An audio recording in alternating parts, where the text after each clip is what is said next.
Thank you. Thank God we are back. What kind of narrative would you have about your arrest, the detention, and the experience? So on the 13th of August, we are standing in front of the hotel, me and Honorable Muiru and a few other colleagues. And we see police trucks with policemen and a few other non-uniformed men driving at a very supersonic speed. So initially we thought they were bypassing the hotel. And then they jumped off as soon as they reached the hotel and started shooting randomly. So we all landed, fell on the ground, and literally started crawling into our hotel rooms. It wasn't a long time, and then they started kicking and opening these hotel beating rooms, us up with getting us out and gun butts, beating us up. Were thrown on the trucks on those. Gulu Central Police, Arua Central Police Station. And while there, we learned that Bobi Wine's driver is shot dead. And we're saying, what's going on at this point? We don't, one or two still have phones. And soon thereafter, they bring Honorable Zake. Now, Honorable Zake was just maybe 1 or 2 minutes away from his death. He was convulsing. He was lit. He could hardly understand anyone. I tried to reach him and so that I could talk to him. And he could not even recognize us. So the only word he said, when I said it's Karuhanga, he said, oxygen, oxygen, oxygen. And then oxygen, oxygen, oxygen. And then at that point, he was literally gone. And then we started shouting at the policemen, making a lot of noise, because at this point we were about 40 arrested. And then they brought an ambulance and rushed him to hospital. Then what happened thereafter was very unbelievable scenes. Seeing special forces now trying to come and pick the members of parliament now from police.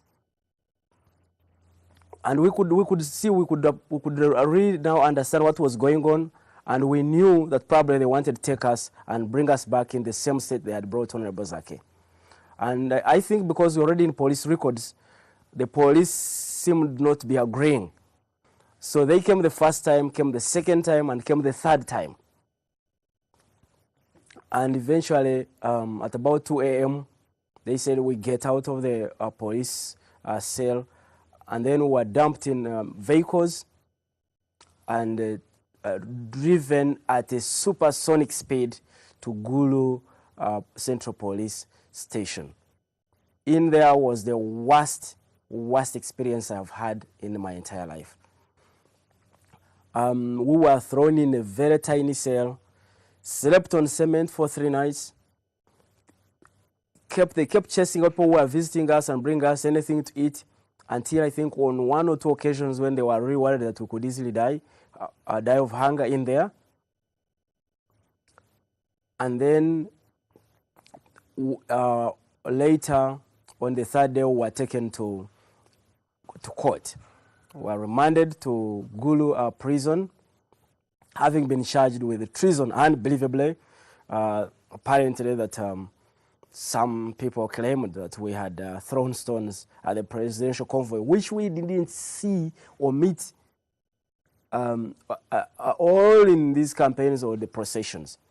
So we kept in prison for over 11 days until now. Before we left prison, 3 days, about 3 days ago, Honorable Bobi Wine was brought to join us in a very, very unbelievable state.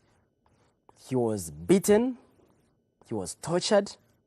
You could see the pain he was in, you could see the bruises, the marks on his body. And you could even see him physically, that he was in such a deep, deep pain. He narrated his story. It was the worst story you could probably listen to. And how he was tortured by special forces, taken to the airfield, and then driven to, they was flown to Gulu, and then flown to Kampala, and then all sorts of injections and all sorts of drugs they were injecting him, which he had no idea about what exactly they were doing. So we were really seeing him and telling us the story. You could not believe that it was still the same person actually, still with us. And then eventually, our lawyers came and we applied for bail. And yesterday, we were able to be granted bail. But you could see colleagues who are really, really in much deeper pain. There was a lady, Asala, who was tortured, and all this time we were in prison. We were in separate cells, but we were certainly trying to follow up what's happening also to each other. She was bleeding from her private parts all this time, including just up to yesterday. So that's how she was terribly tortured. There was another gentleman called Tiku. His back was shattered into pieces. We really need to pray that he gets the most proper or appropriate of medical attention, and so that he can recover quickly. The stories are horrifying. Honorable. It was really a very, very sad. Honorable, sad if I could ask you, all throughout your detention, were you in touch with the outside world? We were hardly in touch until we were taken to Gulu Central prison. So there, because in prison they are more civil, so they allow visitations. So that's when lawyers and some family members could come to see us. Yes. And well, you seem to speak with a sad but brave face. Does this tell that perhaps prison kept you in a sense?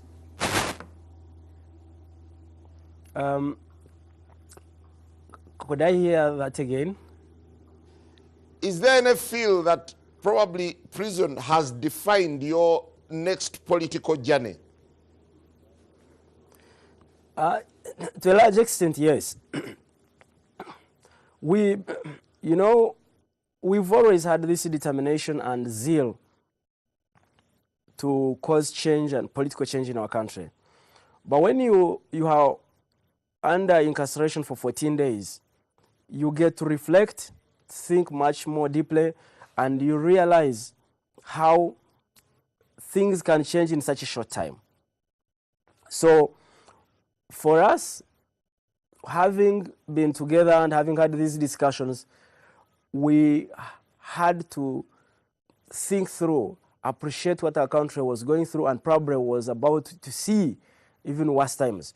So we decided and said, we will do everything we can. We will commit our time, we will commit our energies to make sure that Ugandans enjoy the peaceful transition that this country has never seen.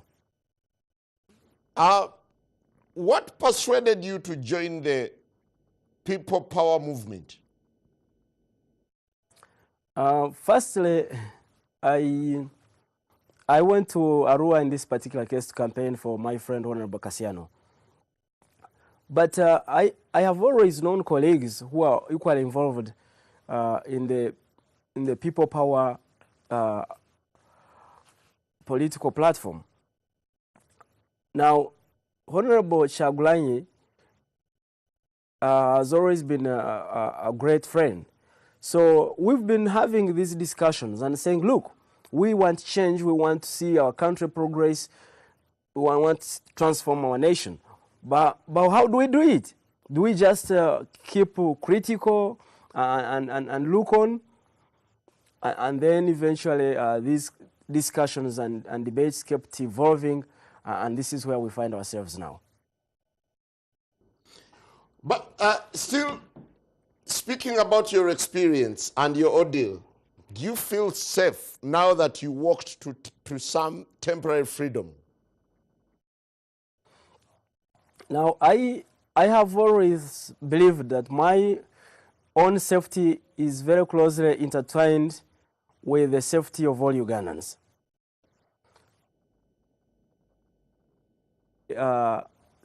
Safe as an individual, but so is a young baby who is probably about to die of malaria because they are not accessing adequate medication. So is some old woman who is also, whose life is threatened because she's not getting adequate nutrition. So for me, I still believe that this is not just about us as leaders. It's about what's prevalent in our country, and we must do more and more until we see political change in our country. See you off. What do you make of the events that surrounded the Arua election, pre and post? Arua election was very peaceful until President Museveni came to Arua. The whole election process was peaceful. The rallies were very peaceful. Interestingly, even when, very uniquely, when different camps met, let's say when they were coming from a rally, nobody touched the other. Very in fact, we kept talking about it. We kept saying, in fact, we kept talking about it. It's unbelievably very interesting. It's unbelievably campaign. Very interesting place to campaign. We had this very wonderful last rally. We had this very wonderful return from the rally was so huge. The return from the rally was so big, so huge. And I think maybe that's where the anger could have come from. Because I think maybe that's where the anger would have come from. We saw the clips, and you could see when the people that went for instance, the NRM rally, they were exceedingly embarrassing compared to the other rallies of the three candidates, actually. So, and probably we believe that's where, because we had a very wonderful rally, we had a peaceful walk to our hotels, and ended peacefully. So much later, we are surprised that anyone is claiming that the president's vehicle was hit. And then we wonder, how was that possible? That along all these walks, so you can call them processions, there was completely no incident of attack or engagement between the people and the president's security. And secondly, we also realized that when we were arrested in Arua, there was this police van, which normally they used to take members of parliament or senior leaders. So that also indicated to us that all of this was planned in advance, because ordinarily that van, they use it specifically to pick, arrest and take into detention senior political leaders. So that also was one of the dots we were trying to put together to understand and appreciate that this was a well-planned, orchestrated repression. Well, Honorable, now, the election. I want to thank you very much for speaking to us this morning, and well, congratulations upon getting released and walking to freedom. Yeah, thank you. Have a good day. Thank you very much.